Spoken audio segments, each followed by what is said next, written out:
Thank you very much. My name is Nompilo Smanje, and I am the Africa Advocacy and Partnerships Lead at the International Press Institute. And I'd like us to go straight into the session. I'd like to just introduce the session and leave the rest to Joanna. So this session that we have at the moment is focusing on journalists in exile, innovation by necessity. And Joanna, who is the moderator, I just want to go through your bio quickly. So Joanna Kravchik, I hope I got it right, is GMF Geostrategy, is Deputy Managing Director. She has more than 15 years of experience in project management, media development, and philanthropy in the EU. Kravchik previously worked as head of news partnerships at Gazeta, Webkota, the Polish daily, and as the first president of the foundation.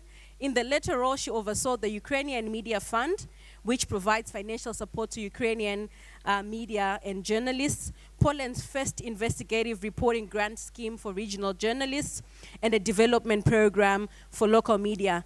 Under her leadership, the foundation won the World Association of Publishers Golden Pen of Freedom Award for standing beacon of independence and as a bulwark against authoritarianism. So this session is going to focus on how journalists that are forced into exile are rethinking everything to continue delivering the truth to audiences at home. Over to you, Joanna. Thank you. And just to highlight that we are running 15 minutes behind the schedule, so this session will end at 3:45. Thank you. Lovely, thank you. Good afternoon. Thank you for the introduction. Yes, our session is Media in Exile, Innovation by... I am determined to leave 20 minutes for your reflections, your questions, your feedback.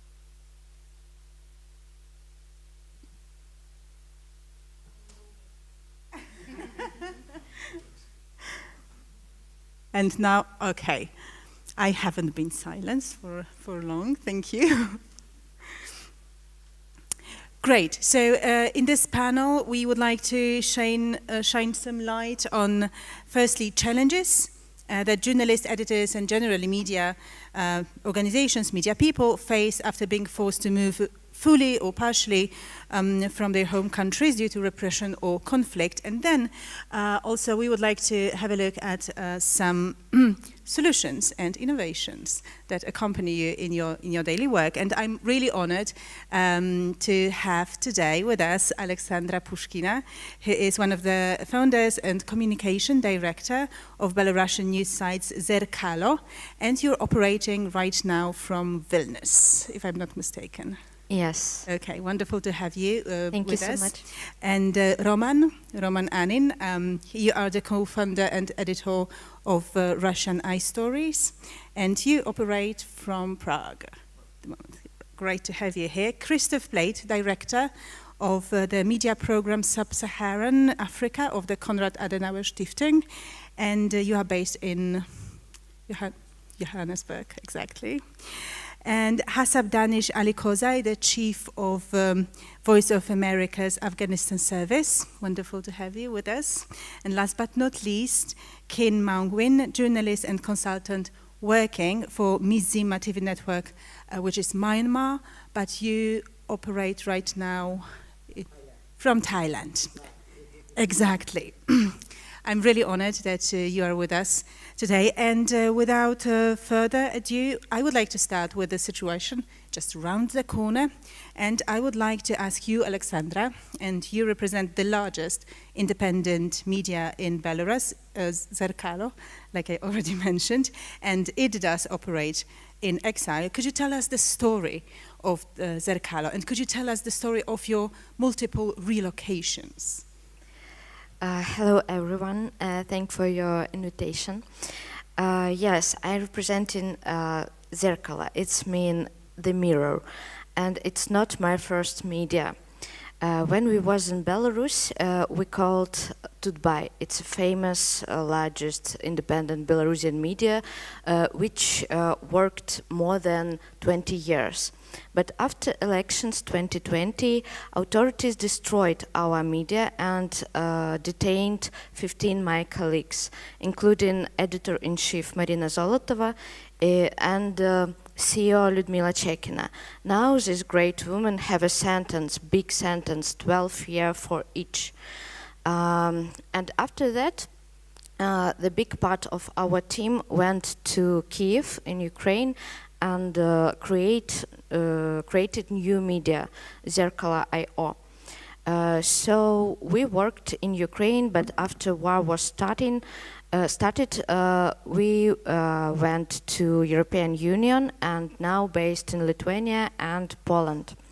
Now we have more than 3 million unique users per month, and at that time in Belarus living 9 million people. So I think it's very great result, and we have impact still in Belarus. Thank you for this overview. If you were to name the biggest challenges you are facing at the moment, what would they be? My name here? Yes, it's dangerous, and I'm only one person from Zerkala who can speak at the public. Because in Belarus we have extremist status, and Zerkala have a criminal case in Belarus. So for my family it's very dangerous when I speak here now, but I hope this work very important, and maybe this situation in Belarus will stop in future. Thank you, Alexandra.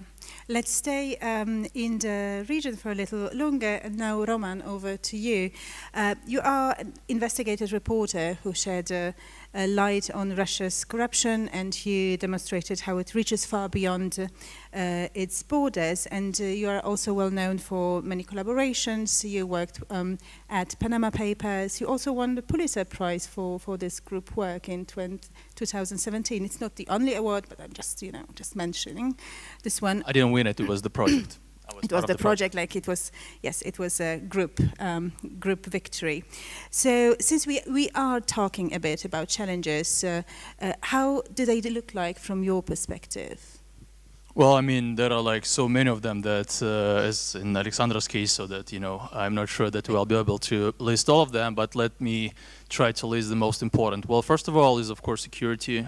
We started receiving threats, and, we thought that Prague would be safer than Moscow. And, I mean, it is safer, but still, we're getting threats with the addresses of our people. And we know that we are on the list of on the Kremlin's list, of their enemies. We are an undesirable organization. This is an official status in Russia, which means that by admitting the fact that I work for ICE, I commit a crime and can be sentenced to 6 years of prison. This is not the first crime I commit. I had to leave Russia even before the start of the full-scale invasion, because Russian secret services started a criminal case against me and searched my apartment and the office. Our website is blocked, and it also creates a lot of problems for us. The other problem is, how do you work with freelancers? Because any freelancer who cooperates with us, and not only freelancer, any reader who reposts our story, who puts a like under our post, can be sentenced to 4 years of prison. So it really demands you to be creative in the way you spread the information, in the way you work with freelancers, and we act more. Sometimes I feel like, I'm not a journalist, I'm kind of a spy who is trying to get information from Russia and telling the world the truth. The other big problem is, of course, you wanted to ask something? No? No, go ahead. Okay, is big tech, Google, Facebook and others. They are not our allies during the full-scale invasion. We see that unfortunately they are not doing enough to help us and to stop this war. And we've been trying to reach out to them so many times, and they just send you a stupid PR guy who says that everything is okay. Sorry if somebody from Google or Facebook is here. And psychological pressure on our reporters is also really serious because the majority of them are 23, 25 years old. We have cases in our newsroom when reporters don't talk to their parents because their parents in Russia support the war. As you know, the majority of Russians, unfortunately, 70% support the war.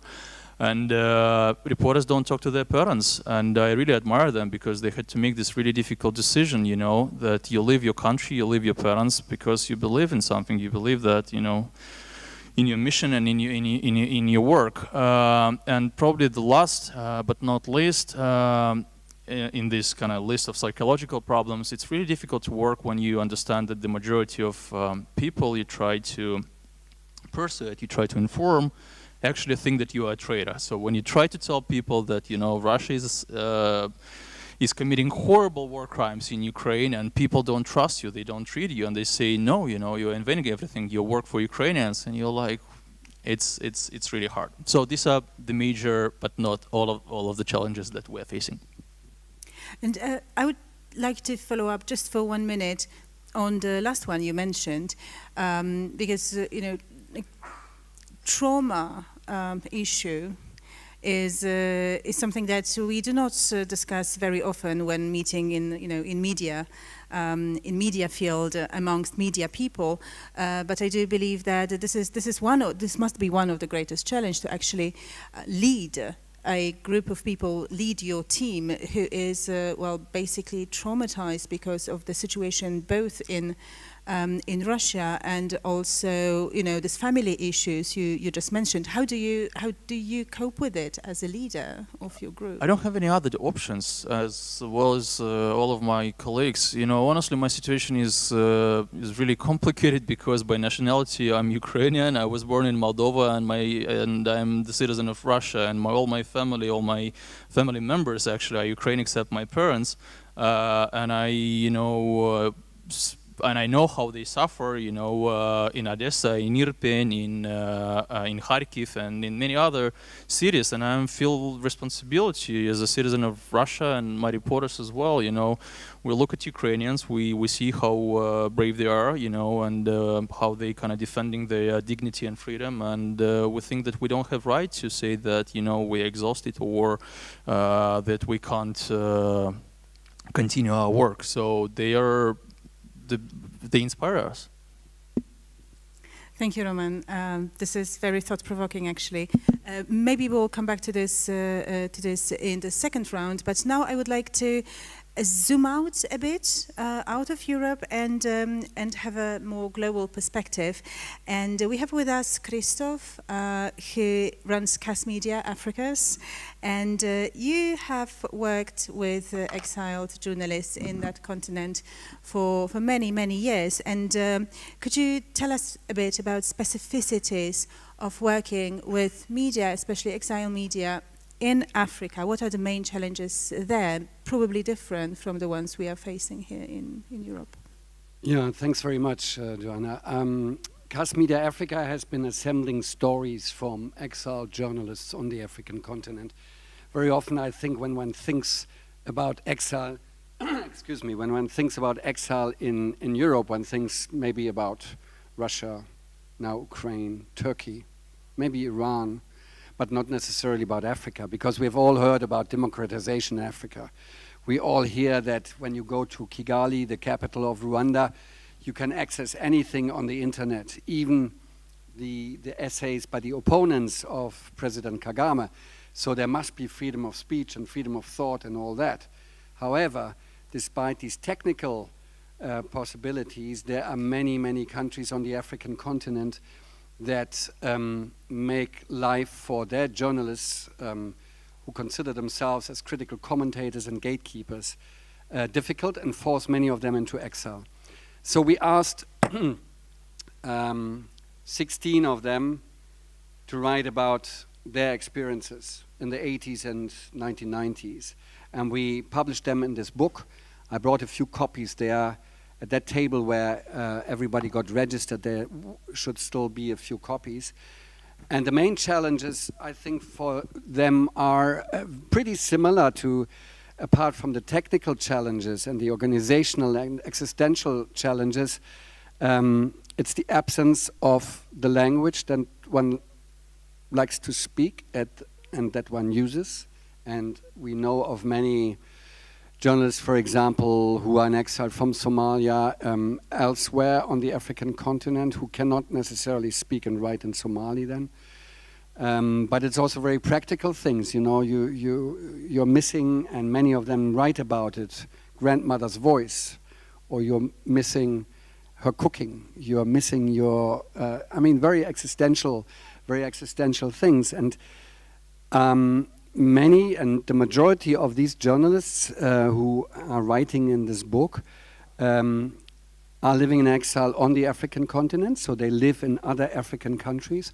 But that is a very particular situation because you're being granted exile as long as your host country is not on friendly terms with the country that you are from. So we have cases of journalists from Burundi, for example, who fled to Rwanda, and as long as the Rwandan president was at loggerheads with the Burundian president, that was okay. But now the Burundian president has passed away, and the new guy gets along with the Rwandan president very well. And the situation becomes very, very uneasy for many of those Burundian journalists who live in exile in Rwanda. Most of them that I know, and most of those ones who are compiled in this book, for example, they do not really make a living from their journalism that they used to do before. Even if they write for exiled media organizations, like I know a few Eritrean journalists who would write for Eritrean exiled websites, but that is nothing that feeds a family or raises enough money to send your kids to university. So many of them work in organizations or in jobs and professions that just that enables them to put some food on the table. So I think many of them go through this trauma, and we probably hear similar experiences from Afghanistan and Myanmar. They go through this trauma of being disconnected, also from the discussions at home, not having a voice anymore. Thank you, Christoph. I was just wondering, I went through the book you just presented, and if I'm not mistaken, it's also available online. Would you care to share one story that is most valuable to you from the stories that are? Well, I wouldn't like to now to prioritize the stories there, but one story that is very dear to my heart is the one of our colleague Abdallah Ahmed Mumin. He's from Somalia. And Abdallah writes in this book, I mean, he was, you all know that Somalia is not the nicest of places. And it's a failed state ever since the dictator Siad Barre was toppled in the late 80s, early 90s. Then there was an American intervention, and then there was a UN intervention. And Somalia is basically now partitioned between African Union forces and Al-Shabaab, a terrorist organization that is affiliated to Al-Qaeda and other groups. So Abdallah reported that one of the Al-Shabaab leaders was killed in an American drone attack that made Al-Shabaab very, very angry, and they chased him, they threatened his wife, so he had to go into exile. But he took his family to exile in neighboring Kenya, Nairobi, which is not really safe because there's a large Somali community there, and of course there are also Al-Shabaab sympathizers who run after Abdallah's life. Eventually he went back to Somalia because he was so homesick, and reported from there, and for the last 2 or 3 years, always receiving threats either from the government or from Al-Shabaab or other terrorist organizations. And about 6 weeks ago, he was arrested. He was held incommunicado in the central prison, Mogadishu, for quite a few weeks, because the accusation was that he had spoken to a terrorist organization. He had spoken to Al-Shabaab.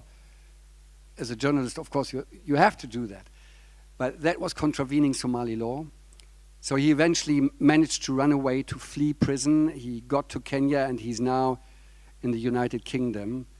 And so he's in exile again, despite the fact that after exile he tried to go back, tried to make a living, and tried to keep the Somali public informed. Thank you for the story. It is really important, I guess, for all of us to be able to listen to the stories of those who are not here with us, and so thank you for bringing them closer. Now we're continuing our journey, and it's time for Middle East. It's time for Afghanistan. Hasib, you have been overseeing Voice of America's broadcast to Afghanistan via many media outlets, media channels, and in many languages. You also directed Voice of America's response to the Taliban's takeover of Afghanistan in August 2 years ago. And I would like to ask you about basically, how did you manage to be so active and so present on so many media platforms and continuing being present in so many languages? I don't know if the mic is working, is it? Okay. So it was not only me. I want to make sure that the word gets across. It was a collective effort. A lot of people worked really hard to be proactive in the face of Taliban's takeover of the country, to continue to reach audiences in Afghanistan objectively. I kind of want to paint an image of the media landscape during the Republic time and kind of compare it with where we are today. So during Republic's time, you had over 500 media outlets operating in the country, TV stations, radio stations, including ours, print media, digital outlets, and now that number has shrunk to less than 300. The free media landscape has shrunk entirely in the country. People are no longer able to hold those in power accountable. Back in the day, VOA and other news outlets were kind of bringing in the Washington perspective, what's happening in Western capitals, the regional perspective. But after August 15 and the fall of the Republic, we are doing that and a whole bunch of other things to fill in the gap that has emerged after the withdrawal of the international community from Afghanistan. Some 7,000 people have lost their jobs, reporters in the country. 70% of them are women. And they're really zooming in on female reporters in the country, requiring them to have hijab on air, for instance. They're literally wearing masks on air, and without masks, you cannot be on air in Afghanistan. And media landscape, and where we come in, we were proactive, thanks to the leadership of our agency and to my team back in Washington. They work with passion, they work with a lot of commitment, and they have a lot of dedication to the cause of press freedom. We have been banned on TV in Afghanistan. We were on the local media outlets, on the two of the most watched TV channels in the country, Tulo and Shamshad. We had 15 FM stations and 2 medium waves across the country, covering all the country on radio. And we had 2 websites in Dari and Pashto. They've all been blocked by the Taliban. They came after our media, our TV channels with our affiliates in March of 2022. And then they came after our radio in December of 2022, and this February they blocked our website. But we have been able, because of our proactiveness, to continue to reach our audiences in Afghanistan through launching a satellite channel. Direct-to-home 24/7 satellite channel is right now reaching Afghans on a daily basis. Our reach is 7.5 million people on a weekly basis, and we reach 6 in 10 adults in the country that have access to mobile. And of the audiences that have access to satellite, we reach 73% of them. And on radio as well, we have had alternative medium waves coming in from Central Asia and short waves from Europe, and we have introduced, a lot of us know, circumvention tools where we use them in countries like China, Iran, Russia, where they try to block the flow of free information. We have introduced those two software, Syntlink and Siphon, early on to familiarize our audience with those technologies, so that if the Taliban do come after those our outlets, that they have an alternative. And because of that, I'm going to give you some quick numbers. We have had over 1.7 billion views on digital for over the last 18 months in Afghanistan, some 500 million interactions coming from the country, and some 24 million article views, despite those obstacles and despite those challenges that we face because of the Taliban's increasing restriction, especially focusing on VOA.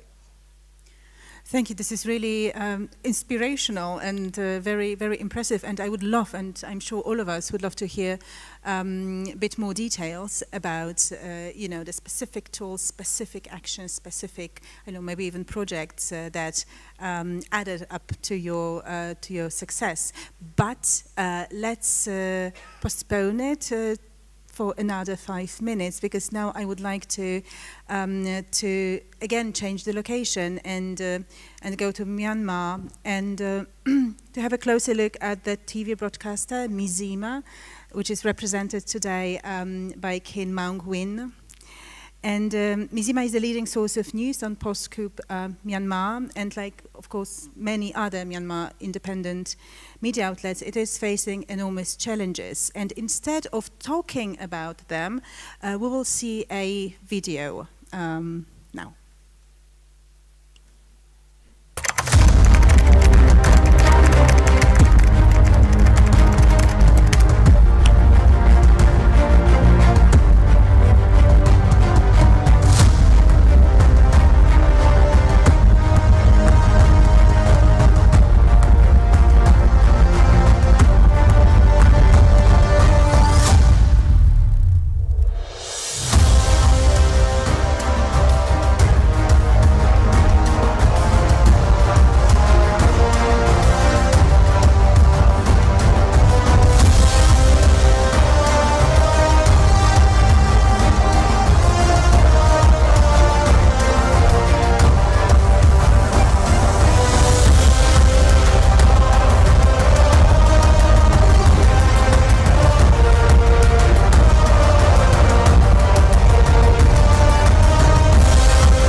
Hin, thank you for reminding us of Myanmar and Myanmar journalists and media, and even more, we are very happy to have you here with us. You are a media strategist, but also a journalist, and I would like to ask you, what was your strategy to rebuild Mizima in these tragic circumstances? And also, I know at least, that you achieved quite a success when it comes to reaching the number of audience, both traditionally, but also in social media. And since I think this is the moment to turn a bit to good solutions and lessons learned, we would love to hear a bit about your strategies that succeeded. In fact, our life as a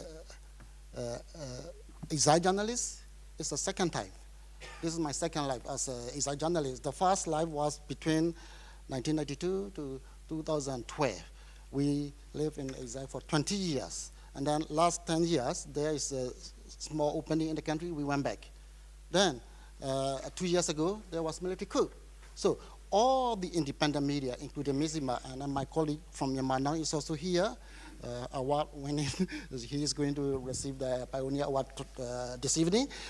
All the independent media relocate to, I call, safer areas. There are areas controlled by armed resistance groups. And also, some media groups, they are still based there. And then some bigger media group, like Mizima and others, so they spread out all over. You name it, Europe, Australia, North America, Asia, India.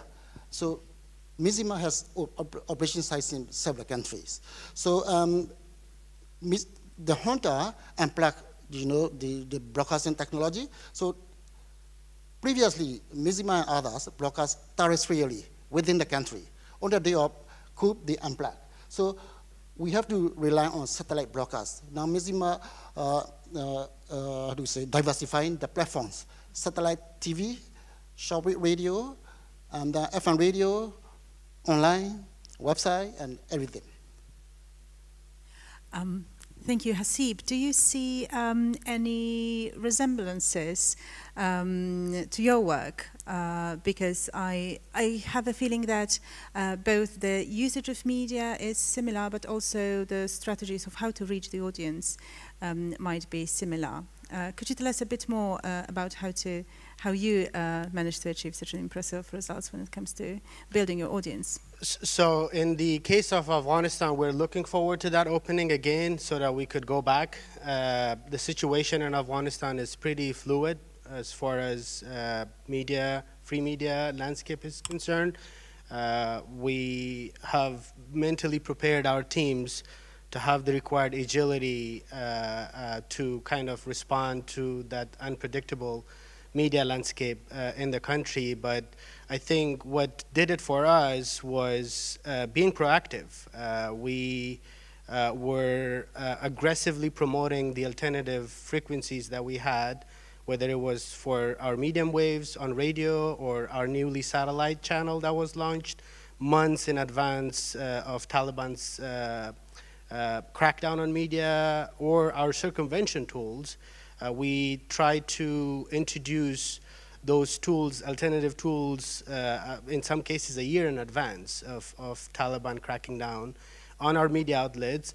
But we have also, I'm not going to be able to talk about the methodology of how we do reporting for security and safety reasons, but we did take a number of initiatives to ensure that we still have presence around the country. For instance, a lot of sensitive stories are covered from places like Pakistan, Central Asia, Turkey, India, so that we have, when it comes to safety, deciding between safety and getting the news out, that we check both boxes and ensure that we do it prudently and safely. One of the other issue that we have been able to really tap into as a resource And again, we have people here that could really extend a hand of support to them. There are a lot of Afghan reporters in the diaspora. Like some 200 of them are, for instance, in Pakistan right now. I can't hire 200 people, but maybe other news organizations can look into that. Some 70 of them are in India, for instance. Hundreds of them are in Europe and America. And they have tried to help us as well in terms of telling the plight of the Afghans as a refugee. It's the second largest group after Syrians. At one point, it was the first, biggest group in the world. So a number of strategies were utilized to kind of stay ahead of the game, so to speak, to ensure that we have continuity of operation. To suggest that we haven't had disruption would be inaccurate. We did have disruption in our ability to reach Afghans, but it was not considerable. Ideally, it would be really good to go back into the country, to have those FM stations activated again, but that does not mean that we cannot reach millions of audience in Afghanistan in both languages, on radio, on digital, and on our satellite. This is so very interesting. Right now I really do regret that after this panel debate we don't have really in-depth, intense workshops for like 4 hours to get really to have a deep dive into all the details. But maybe during the break there will be time to get on it. But since we are in this technological realm and innovation sphere, I would like to take it over to you, Alexandra, now, and ask about your strategies of using technology and innovative ways of how to bring news to Belarusian people and how to work with your teams who are not in Belarus, unfortunately. Yes, it's really a challenge to be in contact with our audience in Belarus now, because we was blocked in Belarus at the first hour working day, and we was blocked in Russia at the first day of the war.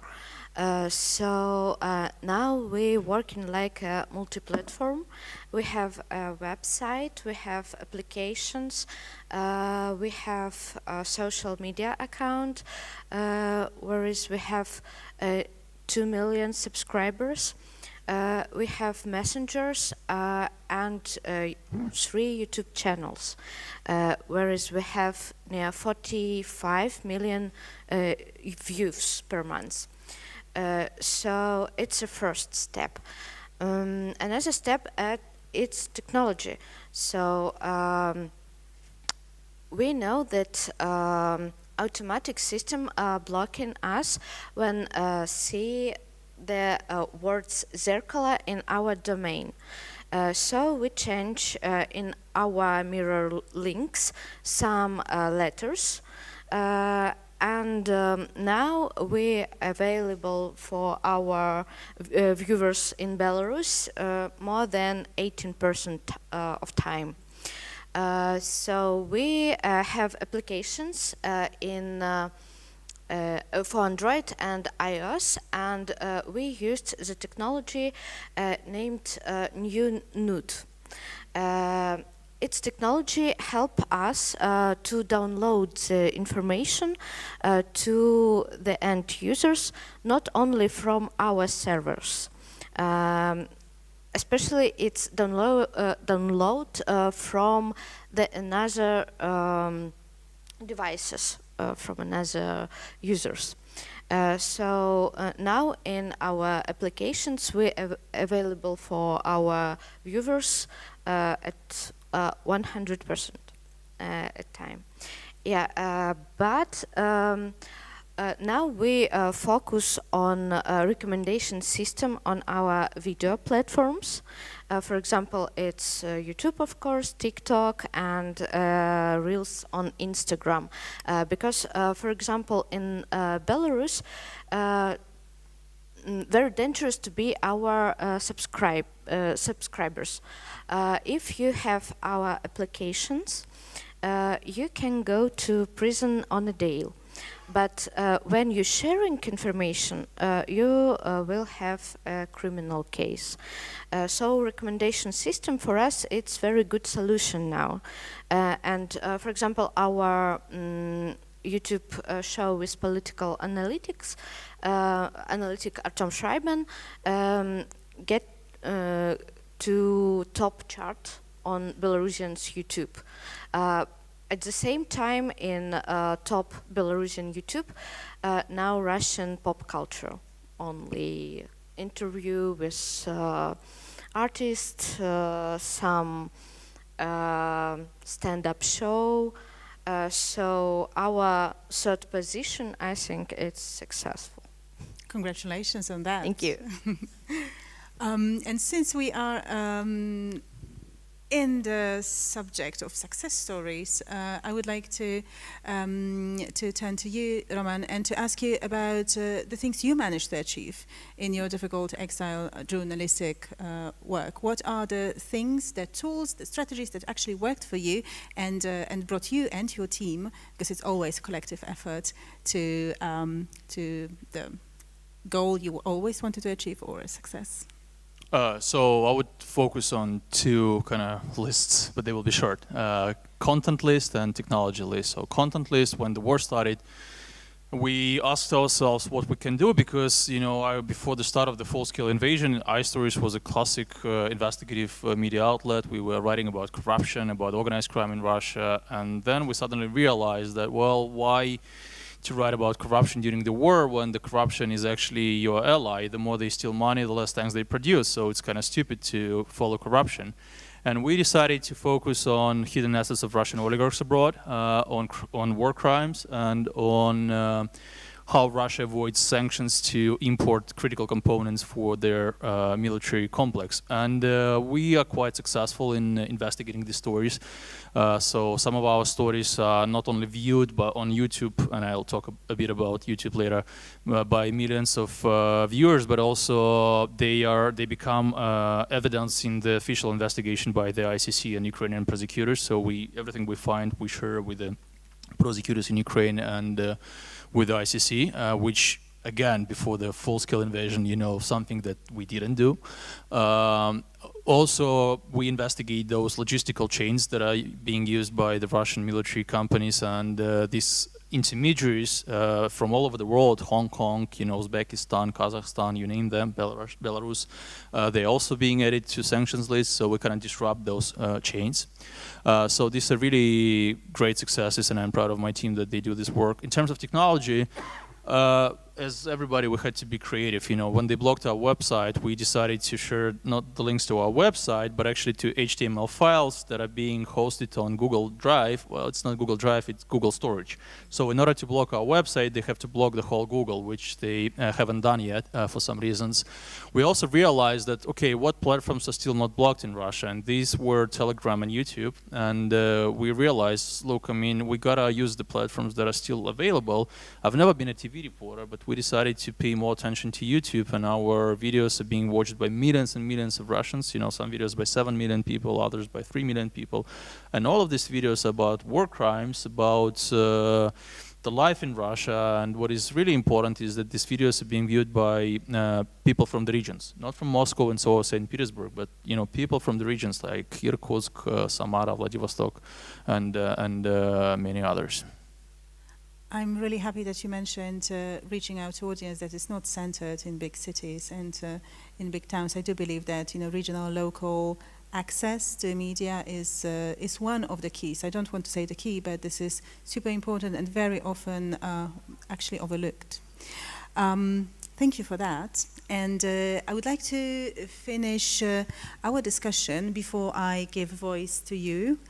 With a more institutional angle, and this one is for you, Christoph. And I would like to ask you, like, after hearing all these, all the stories, the needs, challenges, but also resources used and innovations used, I would like to ask you, how do you see it from your organizational point of view? What could be done more? What can be done better in order to support exiled media in a more sustainable and in more impactful way?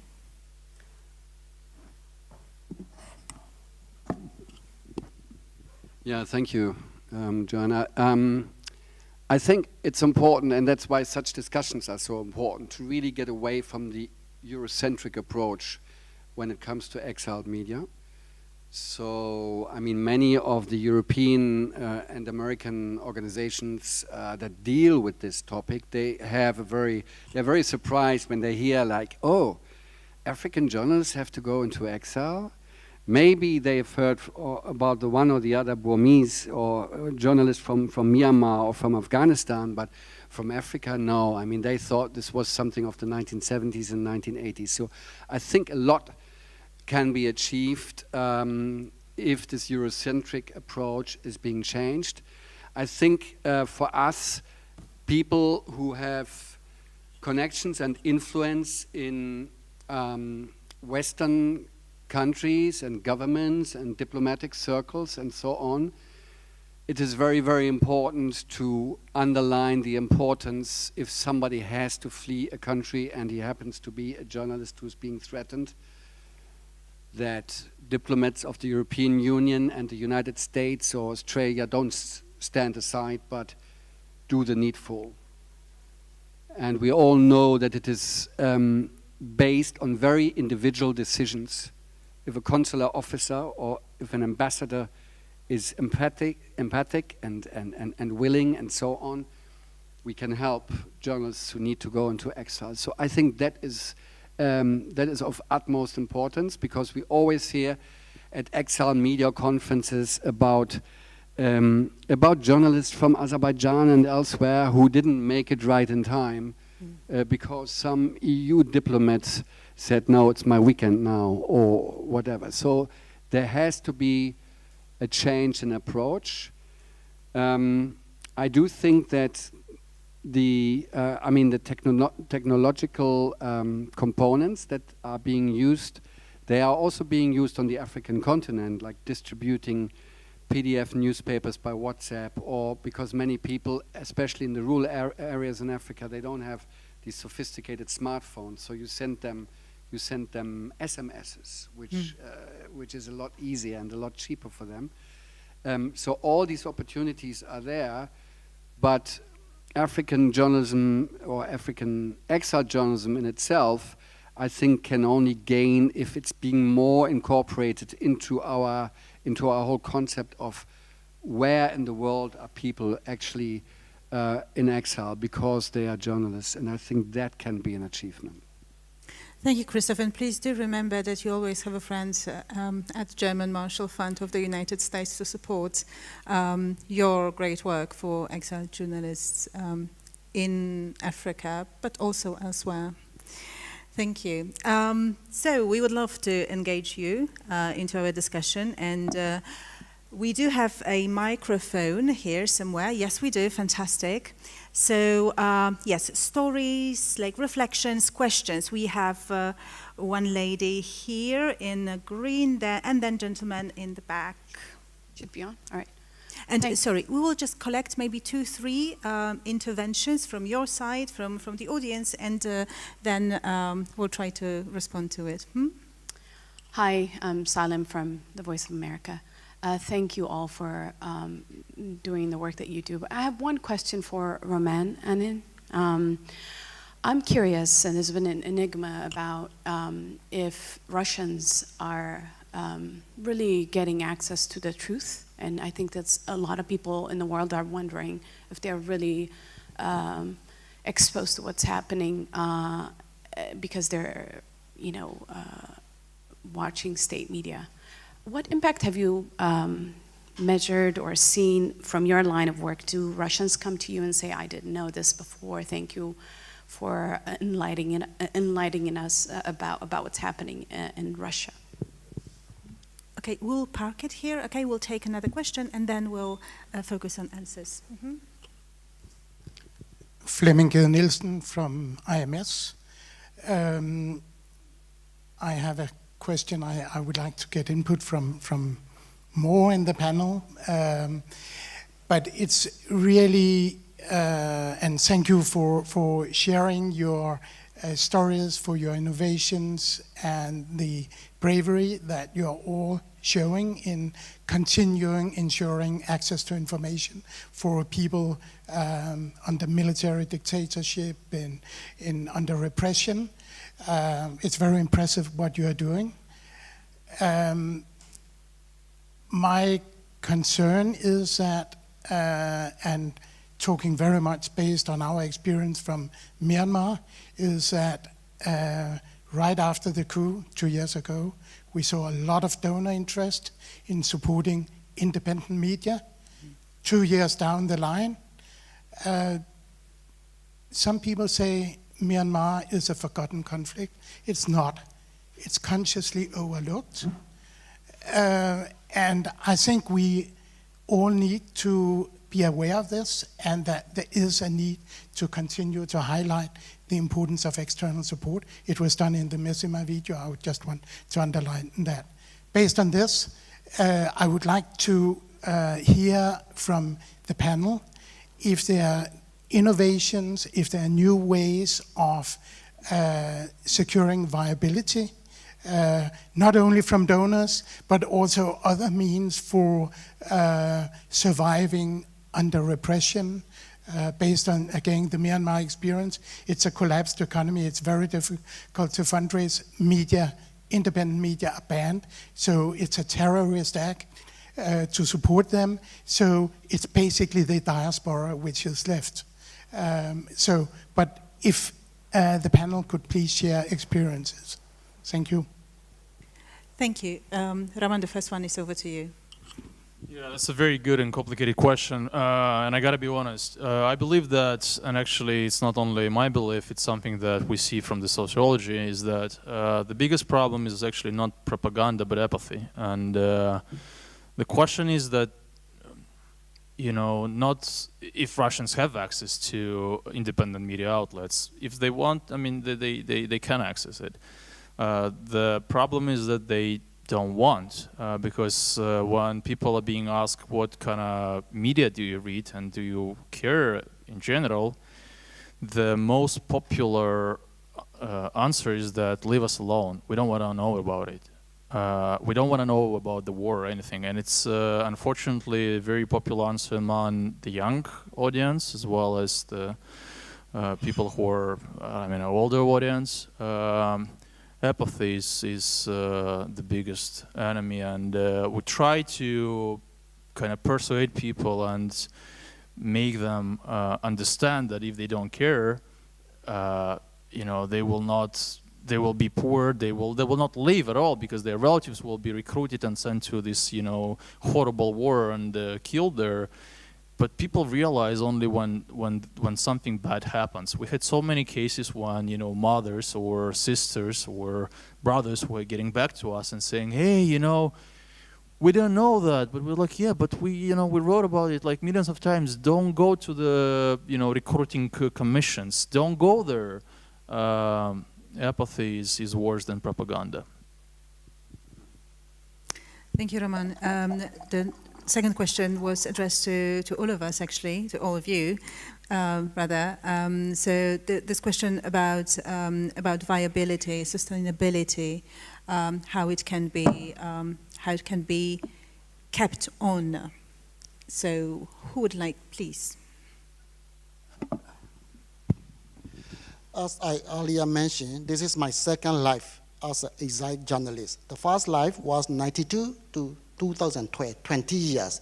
We were successful to maintain our viability at that time. At that time, Myanmar, only a handful of Exile media outlets, we being the biggest, probably the oldest, started in 1992. At the time, Burma is also in the international attention. The funding is available for this handful of outlets, but now over 100. Then, as the gentleman mentioned earlier, right after the coup, sympathy is with us for a few months. Even international headlines, whenever you turn on CNN, BBC, or Al Jazeera, there for months. Then Afghanistan case came in August. Then we did, Burma began not in the front row. Then next year, Ukraine. And then before that, we had pandemic. And then the funding, the donors are still the same donors, these countries. But they have their own priority. And then they reduced the ODA, was foreign aid, and impacting on the contribution for exile media outlets. Now, if you ask major challenge for us now, to be viable in the long run, two sectors, internet and external. External is beyond our control. Internet, like our struggle, our defiance, our resilience, we will go on. We need people, we need network. We ready to sacrifice. The entire population is under repression. Why journalists don't dare to take sacrifice? And we will sacrifice. This is internet factor, but there are many external factors, especially funding. And then the legal status where we are now. The Myanmar independent medias are in all over the world, as I mentioned earlier, Australia, Canada, US, Europe, Thailand, India. So we have a challenge getting legal status there. We are underground in the country, we are also underground in the third country. These external factors can kill us. This is something we need international solidarity. And I'll kind of piggyback off of that. I think globalization has changed the world in a sense that, you can't really suffocate the freedom of expression and the flow of information. People find ways around it. For instance, in the 80s in Afghanistan, it was a crime to tune into BBC and Voice of America. You could go to jail for it. People still listened to BBC and to Voice of America. And on the night when Taliban were shutting down our FM stations in Afghanistan, we had callers who were saying that we went to jail for listening and we're ready to do that again. So, right now social media has changed everything. Even Taliban are using social media for their own PR campaigns. So going back to your point in terms of sustaining this, I think human mind is very creative. It has a lot of curiosity. The more you tell, it's a human tendency. The more you tell people don't do something, they'll do it. So I have faith in that, and I have faith that people will continue to find ways to reach information, free information. But again, organizations like IPI and others can play its role in terms of supporting media advocacy groups, raising awareness around this issue. And also, one last point that I'd like to make is citizenship journalism, the usage of UGC, involving citizens themselves and giving them a platform. Social media has made that possible. You can, obviously there are risks of getting things wrong and fake videos and all of that, but you can actually put together teams of vetting UGCs and giving a platform and a voice to ordinary people in your platforms.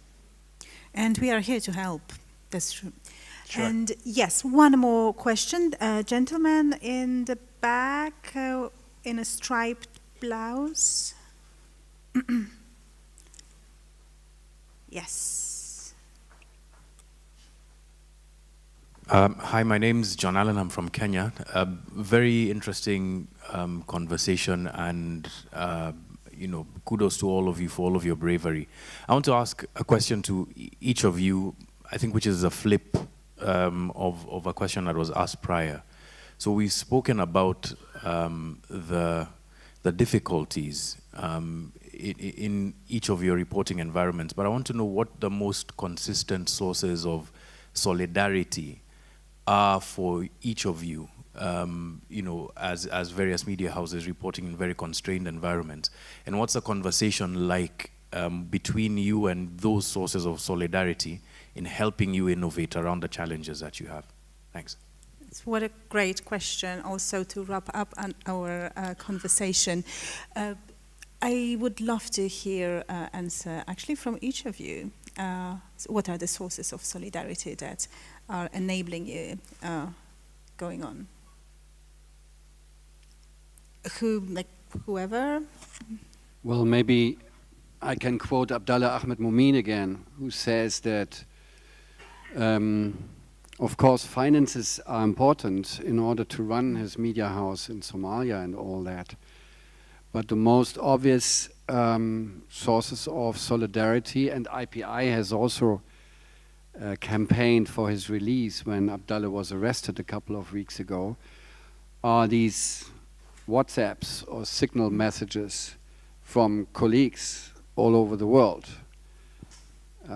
which he then receives after he's been released from jail and gets his SIM card and his telephone back.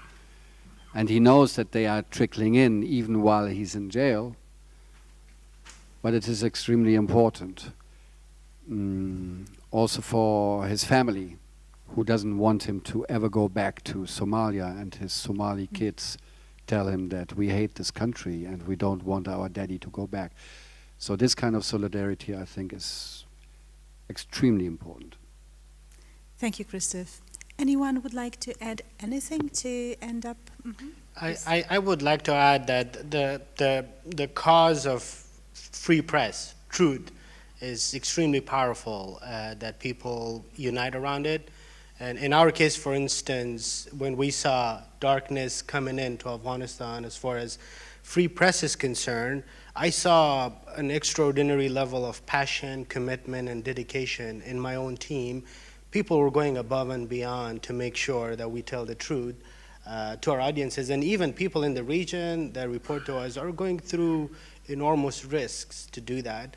And I think media advocacy groups like IPI, Reporters Without Border, and other media outlets could really help in the sense of holding sessions like this and conferences like this and raising awareness. There's a tendency to go from one region to another. It was Afghanistan, it's Ukraine, it could be another country in the future. But I think what we could do as media advocacy groups for the cause of press freedom is to continue to keep all regions in the spotlight whenever and however we can do to ensure that people have a platform to raise their voice. Very well said, Hasib. Thank you for that. And I think it will be a wrap, unless you, Roman, would like to add something. I see that you... Yeah, very quickly. So Please for do. me, the major kind of source of solidarity and inspiration is this understanding of, I used to be a football player, and when you see how your teammates are playing, and here, you see these amazing teammates from different countries, from very difficult environments, you kind of have to catch up, and you have to realize, you gotta realize that, you gotta be, you gotta play as well as they play. So for me, these examples are the best kind of source of inspiration. Fantastic. Thank you, Roman. What a great learning opportunity it was for all of us, I guess, and definitely for me, representing an organization that is trying to support democracy around the world, thus media, obviously, as well, so that media in exile also can not only survive, but also thrive. Let's put our hands together for our amazing speakers.